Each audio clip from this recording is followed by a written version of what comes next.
Kayvon Thibodeaux, on the other hand, I mean, he was at the top going into the season. He was looked at as the number one overall pick. And then he came crashing down. And we've got the chart for you from the month of March as well in Ryan Wilson's mock drafts.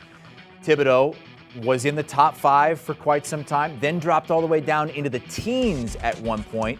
He has come back up again. Brady, would you say things are starting to level off a bit for him after that dive? I think it's a combination of things. I think this is, one, Ryan Wilson's reaction to the media and Twitter, so you got to change some things up.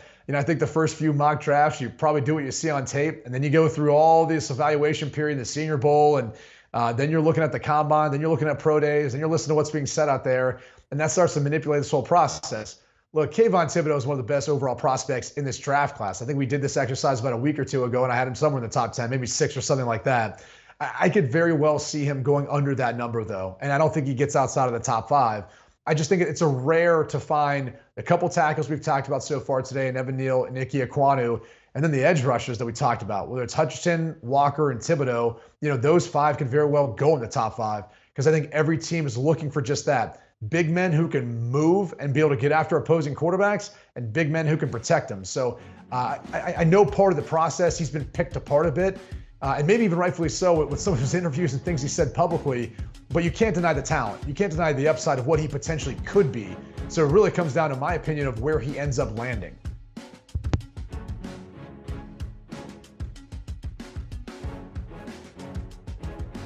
Yeah, I totally agree with everything you said, Brady. And I think some of this too, it's when you're pegged as the top guy, all of a sudden people want to nitpick and start looking at all the problems with you. But then at some point, people are going to come back to the table and say, whoa, wait a second. There's some incredible upside here if he starts dropping to a certain spot. And I think he's totally killed himself and killed his draft stock by some of the comments he made. He hasn't done himself any favors when he's talking about building a brand and not winning national championships when he's on national TV. But ultimately, I think the player is just too good. So a team is going to see that potential upside and say, you know what, we're there. And there's probably some teams that are talking him down, hoping there's maybe a chance he falls to their lap and they would love to scoop him up. So it's just kind of the chess game of the draft process.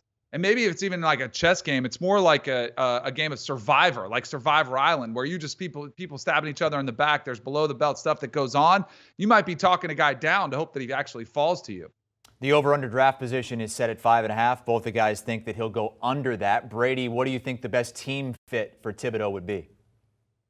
It's a hard answer because I think it does, matter where he lands. And I talked about the difference between going to a big city like the New York Jets, for example, and how does he handle that spotlight? How does he handle being that close to New York City, even though really Florham Park is where their training facility is. It's probably where he's going to end up living. But it's different than if he ends up going to Detroit, if he ends up going to Houston, and nothing against those cities. It just doesn't have the same type of media attention that you get with the New York Jets. So I think it matters, and especially for the manner in which how he's conducted himself and talked about himself as a brand or being a superstar and being the best player in this draft.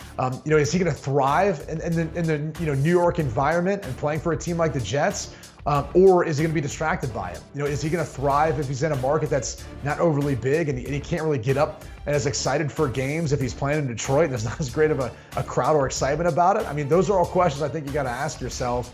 For me, I think, again, you put him in a place like Houston Texans, it's kind of somewhere in between. And it's definitely a need. He definitely would be their star off of the edge. They could use him, and I think it'd be a good scheme fit as well.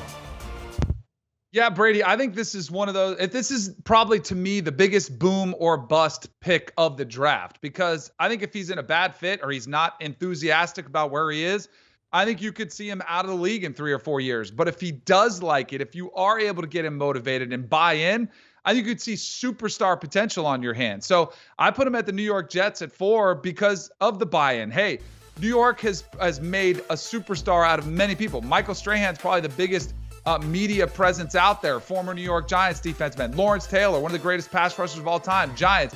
I get they played for the Giants and not the Jets, but in that market with either one of these teams, I think if he has success, New York is craving for some sort of star presence from either one of their teams. If he goes to the Jets and flourishes, watch out. So I'll put him at the Jets as the perfect fit for him.